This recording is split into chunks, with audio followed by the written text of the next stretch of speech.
비판에는 변명이 없다. 국민은 늘 옳다. 이런 문구 뒤에 연 이틀요, 반성이라는 단어를 올렸습니다. 그 워딩의 주인공은 윤석열 대통령입니다. 사실 윤석열 대통령은 그간 독선이나 좀 누구 말도 안 듣는다 이런 비판을 많이 받았는데요. 좀 요새 변하고 있는 것 같습니다. 신혜선의 식탁 7회 이슈콕입니다. 좋아요, 구독으로 시작해 주시고요. 한겨레 신문 성한용 선임 기자님 모시고 윤석열 대통령의 파격 변신 어디까지 가능한지에 대해서 이야기해 보겠습니다. 안녕하세요. 네, 안녕하세요. 대통령의 워딩이 좀 달라졌습니다. 이게 반성이라는 단어가 이틀 연속 나왔는데 좀 다른 기류인가요? 좀 뜻밖의 반응이 나오는 것 같습니다. 본래 그 강서구청장 보궐선거 전에 네. 이 선거는 국민의힘에서 질 거다 이런 예측들이 있었고요. 예. 용산 대통령실 출입 기자들이 대통령실 참모들한테 이 강서구청장 선거에 대해서 평가를 해달라. 어떻게 전망하느냐. 뭐 이런 질문을 하면 선거는 당에서 치르는 건데 그쵸. 왜 대통령실에 물어보느냐 이렇게 약간 짜증스러운 반응을 보였었습니다. 또 선거에서 참패한 바로 다음 날 아주 그 원칙적인 입장만 내놨어요. 예. 어떤 선거 결과든지 엄중하게 받아들여야 한다는 입장이다. 그리고 이제 이 말을 할 때 주어를 정부는 이렇게 표현을 했어요. 네. 그러니까 대통령도 아니고 대통령실도 아니고 정부는 남의 얘기 하듯이 이렇게 한 거죠. 예. 여론이 영 심상치 않게 돌아가니까 이제 모든 언론에서 좀 보수 성향 신문들까지 이건 윤석열 대통령이 잘못한 거다. 이제 이런 맞아요. 비판들이 나오니까 예. 13일 이틀 뒤에는 조금 또 달라졌습니다. 선거 결과에서 교훈을 찾아서 차분하고 지혜롭게 변화를 추진해 나가는 것이 중요하다. 뭐 차분의 방점이 찍히긴 했는데 아무튼 뭐 변화하겠다. 뭐 약간 떠밀려서겠지만 아무튼 이제 그런 얘기를 하기 시작했는데요. 결정적인 거는 16일하고 17일입니다. 16일은 그 용산의 분수공원이라고 실외 공간이 좀 있어요. 거기서 수석비서관 회의를 했는데 약간의 이제 상징성을 가지는 회의 장소 선택이었다고 합니다. 대통령하고 대통령 참모들이 사무실에 앉아서 있는 게 아니고 일단 밖으로 나왔다. 뭐 이제 이런 장면을 일부러 좀 연출을 한 거고요. 또 17일 화요일 저녁에 국민통합위원회 만찬을 대대적으로 예, 정부하고 당 사람들을 불러서 90명 정도 참석했다고 합니다. 그런데 여기서 이제 굉장히 좀 중요한 말을 많이 했습니다. 아무튼 뭐 자유와 연대 이 얘기를 하면서 이게 헌법적 가치인데 결국 자유와 연대는 국민 통합을 해야 된다. 뭐 이 논리적으로 여러 단계가 넘어가는 건데 결론은 그렇습니다. 아무튼 국민 통합을 잘 하는 것이 자유와 연대를 잘 지키는 것이다. 이게 무슨 얘기인지 이해가 가십니까? 네. 좀 어렵죠? 네. 뭐 아무튼 나는 이제 이념보다는 이제 민생 쪽으로 좀 선호해야겠다. 이제 이런 선언을 했다고 봐야 될 것 같고요. 그날 국민통합위원회 만찬 자리에서 반성이라는 단어를 처음 썼습니다. 이게 국민통합을 해야 되는데 이게 저부터 또 우리 정부에서 이게 얼마나 잘 했는지 반성도 좀 하겠습니다. 뭐 물론 통합을 잘 실천했는지에 대한 반성이지만 어쨌든 반성이라는 단어를 처음 쓴 거죠. 네. 며칠 동안 강서구청장 보궐선거 끝난 다음에 며칠 동안 이렇게 시계가 마치 1시간씩 돌아가듯이 이렇게 쭉 돌아서 이제 상당히 좀 잘못했다 이런 쪽으로 돌아가는 그런 모습을 보이고. 그러니까 긴 시간이 걸리진 않았는데 하여튼 이 정도면은 상당히 빠른 거죠. 예, 우리 대통령이 변했어요. 뭐 이런 농담 지금 나올 만합니다. 근데 일단 정치권 반응 궁금하고요. 제 개인적으로는 이거 누구 조언을 받아들였을까? 말 안 듣는다는 얘기 엄청 나왔던 분이거든요. 그래서 일단 본인 선택인 것 같아요. 저도 이제 어느 신문에서 봤는데요. 선거 직후에 전화 통화를 한 사람이 있다고 합니다. 윤석열 대통령이. 근데 목소리가 아주 풀이 많이 죽었더래요.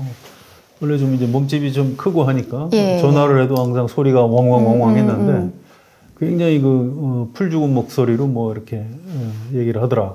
그걸 보니까 이제 본인이 굉장히 좀 충격을 받았다. 뭐 이런 얘기고요. 아마 선거를 이렇게까지 많이 질 것으로 생각을 안 했던 것 같아요. 뭐 좀 딴 세상에 갔다 오신 건지. 아무튼 그렇습니다. 그래서 이건 뭐 주위에서 누가 얘기해서 될 문제는 아니고요.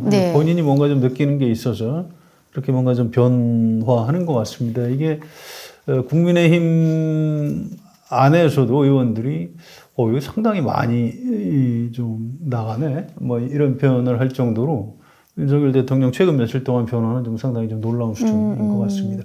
오히려 민주당 쪽에서 약간 좀 당혹스러워하는 것 같아요. 아니, 그렇죠. 이렇게 막 그 반성을 굉장히 짧은 하고, 시간에 예, 이렇게 하면 강하게 이제 이럴 줄 몰랐죠. 그냥 네, 여전히 네, 좀 네, 오망하고 이런 태도를 보일 줄 알았는데 태도가 급속히 변하는 걸 보고 민주당에서 오히려 약간 당황하는 뭐 그런 측면이 있는 것 같습니다. 자, 근데 대통령의 말은 중요하죠. 그 모두 다 그 입에 주목을 하는데, 근데 이게 말 말고 그 다음에 반성하는 것에 따른 뭔가 후속 조치, 행동의 변화가 있어야 할 텐데 여전히 내각의 개편이나 비서실 뭐 이런 변화들이 좀 뒤따를 가능성이 나와야 되는데 전혀 그런 보도는 안 나오고 있어요. 예, 그 보수 성향 신문 논객들도 이제 그걸 요구를 합니다. 대통령이 네. 잘못했으니까 총리나 비서실장 뭐 이런 인적 개편이 좀 있어야 되는 것 아니냐. 또 김기현 대표 체제를 유지하는 것에 대해서 굉장히 좀 가혹하게 비판을 합니다. 그런데 김기현 대표 체제를 유지를 한다는 것, 또 대통령 비서실장, 또 국무총리를 아마 당분간은 유임시킬 것 같아요. 그렇게 결정을 하다 보니까 사실은 그걸 만회할 수 있는 게 대통령 말을 좀 세게 하는 수밖에 없는 거죠. 뭐 그렇다고 이제 인적 개편을 안 할 것 같지는 않고요. 예. 내년 총선 앞두고 어차피 장관들을 좀 바꿔야 됩니다. 네, 네. 총선 출마할 장관들. 제가 지난주에 여기 말씀드린 것 같은데 1월 달에 90일 전에 이제 그만둬야 되고요. 어차피 네, 네. 인사요인이 좀 있고요. 또 대통령실의 뭐 비서실장이나 정무수석 이런 분들 또 총선 출마자들이 또 나가야 됩니다. 그래서 어차피 자연스럽게 이제 인적 개편을 해야 되고요. 지금 당장 누구한테 책임을 이렇게 지워서 경질하는 거는 윤석열 대통령 스타일은 아니라고 그래요. 아니, 내가 잘못했는데 그걸 왜 내 부하들한테 책임을 묻느냐. 뭐 이제 이른바 좀 그 보수 기질 같은 게 좀 있는 사람이기 때문에 지금 당장 강서구청장 선거 패배했다고, 누구를 뭐 이렇게 경질을 하거나 이런 그 순서를 그런 식으로 명분을 갖춰 나가는 식으로 할 것 같지는 않다고 합니다. 그래서 일단 시간을 좀 두고 봐야 되는데 아무튼 인적 개편을 하긴 할 것이다. 뭐 이런 정도 예측인 것 같습니다. 누구 조언이 먹혔을까 이렇게 여쭤봤었는데 그 있었던 김한길 통합위원장이 뭐 쓴소리를 했을거나 이럴 예, 언론 김한길 보도에 국민통합위원장 저도 개인적으로 그 성격을 아는 분인데요. 누구한테 쓴소리 하는 스타일은 아닙니다.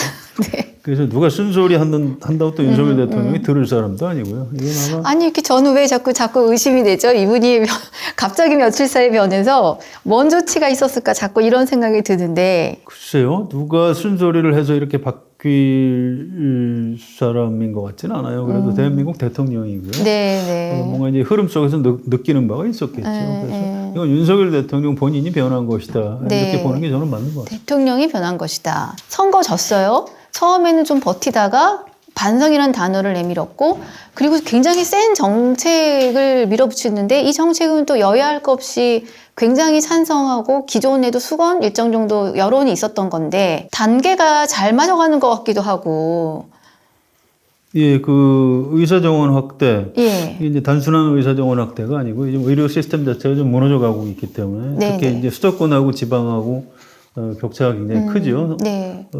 지방에서는 어디 아파도 갈 수 있는 병원이 없고요.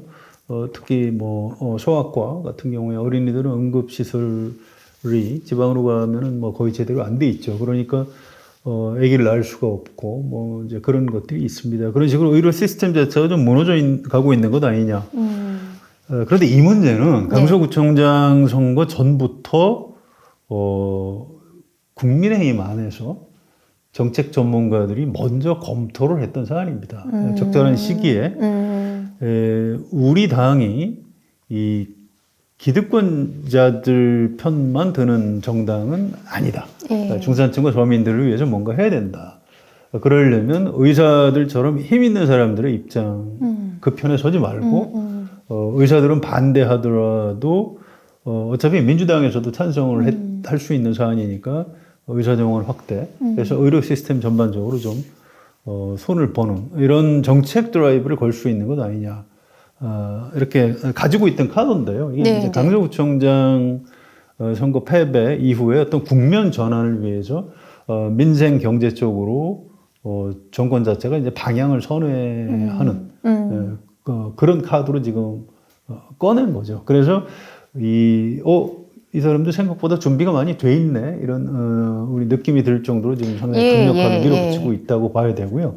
이것뿐만 아니고 몇 가지 더 있다고 합니다. 그래서 아직은 뭐 내용까지는 공개를 안 하고 있는데 아마 당분간 연말까지는 몇 가지 정책 의제들을 정권 차원에서 좀 더 많이 내놓을 것 같습니다. 그러면 기존의 대통령의 라인에 해당되는 김기현 대표에 대한 신임은 더 해주고 내각은 어차피 총선 차출하기 때문에 자연스럽게 그때 하고 그러니까 경질의 느낌 안 들게 하고 한 선거 직후까지는 좀 그랬는데 워딩 세게 하고 준비된 거 발표하면은 이거 사실은 뭔가 이렇게 잘 움직이는 거 아니에요? 어쨌든 윤석열 대통령은 뭐 어쩌다 대통령 이런 놀림도 받고 정치 경험이 없기 때문에 좀 허술한 대목이 있지요. 그런데 어쨌든 국민의힘이란 정당은 집권 경험이 많은 굉장히 오래된 정당입니다. 그래서 그 안에 공천 때문에 좀 겁을 먹고 대통령한테 쓴소리를 못하는 측면은 있지만 그분들이 다 바보는 아니거든요. 정책 의제 같은 걸로 국면 전환해야 된다. 이렇게 얘기를 했고요. 또 어차피 김기현 대표를 지금 사퇴시키면 비대위 체제로 가는 거는 무리가 있으니 그러면 김기현 대표는 그냥 유임하는 걸로 하되 그럼 다른 것들을 좀 대폭 변화함으로써 일반 국민한테 좀 달라진 모습을 보여야 된다.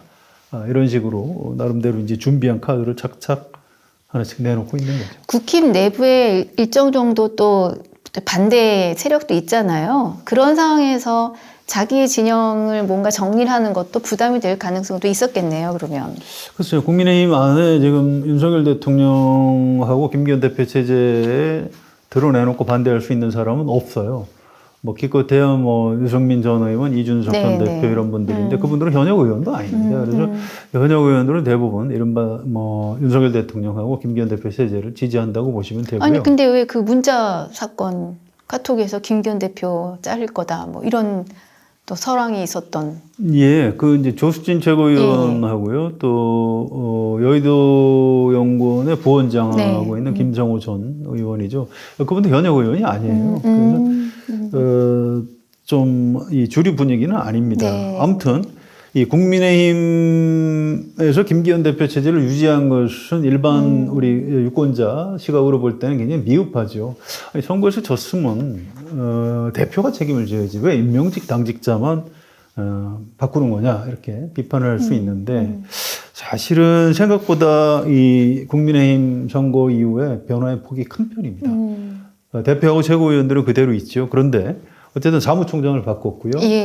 또 정책위 의장도 바꿨고, 조직부총장, 전략기획부총장을 다 바꿨습니다. 또 지명직 최고위원을 새로 임명했고요.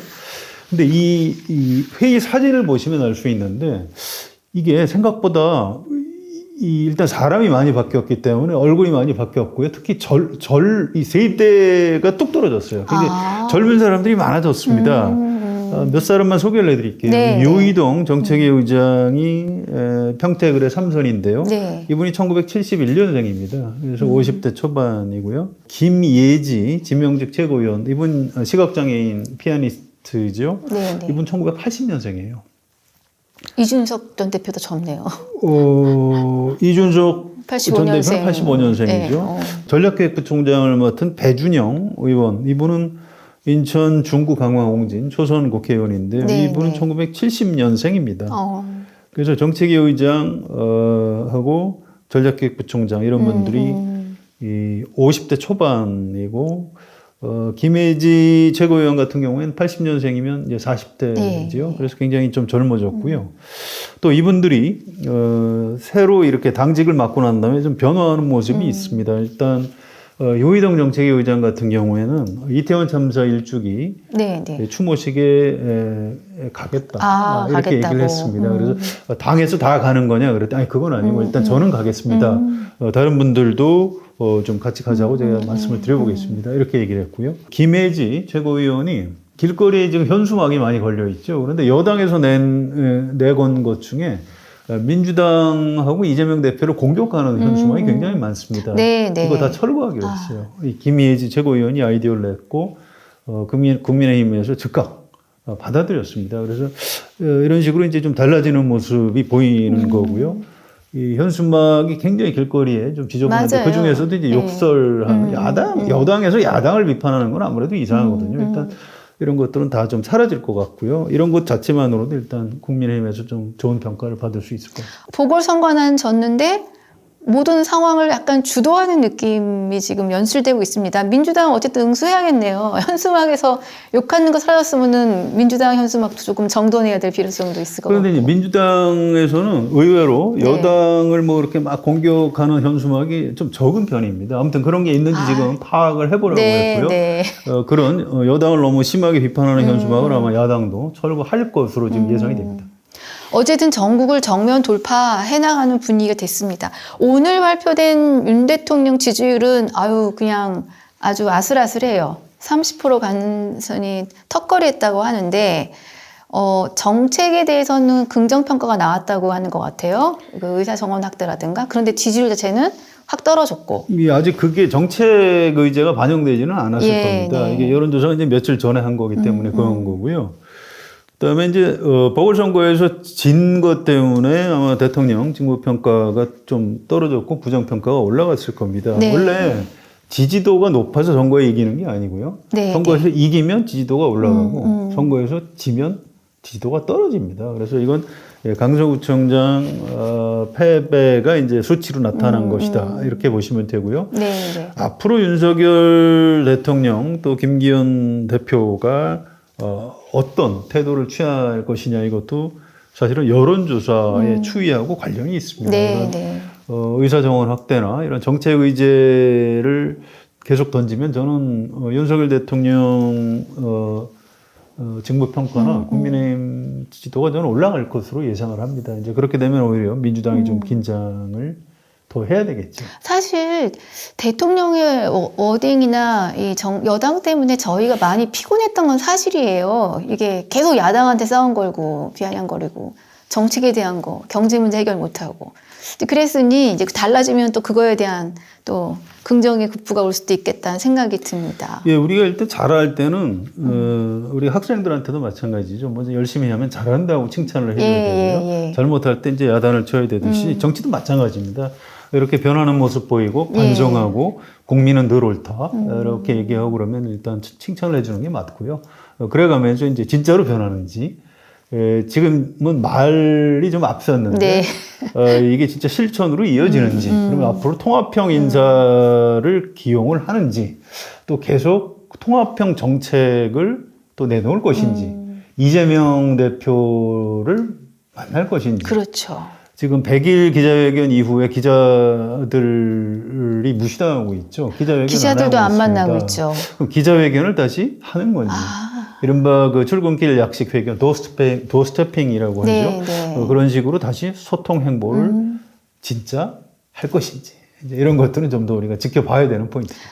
자, 이제 말로 한 반성이 실제 행동으로 어떻게 이어지는지 정말 이제부터 좀 봐야 될 것 같습니다. 오늘 대통령이 그 후보 시절에 약속했던 그 구인사를 다시 방문해서 아주 사진이 굉장히 멋지게 연출돼서 여기저기 보도가 되고 있더라고요. 그래서 이렇게 대웅전에서 이렇게 막 기도하고 절하는 모습 보니까 저분이 뭔가 지금 무슨 생각을 하고 있을까? 저는 궁금해지기도 하고. 근데 이후의 관전 포인트 살짝 설명해 주시고 정리하겠습니다. 태도를 고치기는 쉽지 않을 겁니다. 사람이 이제 60세가 넘은 분인데 네. 사람이 그렇게 달라지지는 않죠. 아마 앞으로도 좀 독선적이고 말도 여전히 많이 할 것 같고요. 약간 오만한 것도 고치기 어려울 겁니다. 그런데 이분이 그동안에 보여줬던 어떤 그 좀 극우 성향의 행보, 뭐 야당을 뭐 이권 카르텔이라고 한다거나 공산 전체주의라고 한다거나 무슨 뭐 홍범도 장군 동상을 육사에서 뭐 어디 옮기라고 한다거나 이런 행보들은 사실은 무슨 철학적인 깊은 배경이 있어서 그렇게 한 건 아닌 것 같아요. 그러니까 뭐 골수부터 무슨 극우 인사냐 그건 아닌 것 같아요. 오히려 그런 노선은 본래 이제 검사 시절부터 이분은 좀 탈이념적인 사람이었거든요. 예. 그래서 본래 윤석열 검사의 모습으로 노선만이라도 좀 이렇게 네. 수정을 하면 일반 국민 입장에서는 이제 어떤 통합 대통령, 또 탈이념 대통령, 민생 대통령, 실용주의 대통령의 모습을 볼 수 있는 거죠. 네. 저는 그런 쪽으로는 좀 기대를 하고 있습니다. 아, 알겠습니다. 오늘 국민의힘의 뒤에 당 엠블럼이 그게 바뀌었다고 하더라고요. 겸허한 마음으로 국민의 뜻대로 이렇게 바뀌었다고 하는데 또 대통령의 워딩 이후 이런 행보들 이후에 또 지지율이나 이런 거에 어떻게 반영되는지 좀 봐야 될 것 같습니다. 예, 이번 주식훅은 우리 윤석열 대통령이 어떻게 변했는지를 살펴봤습니다. 감사합니다.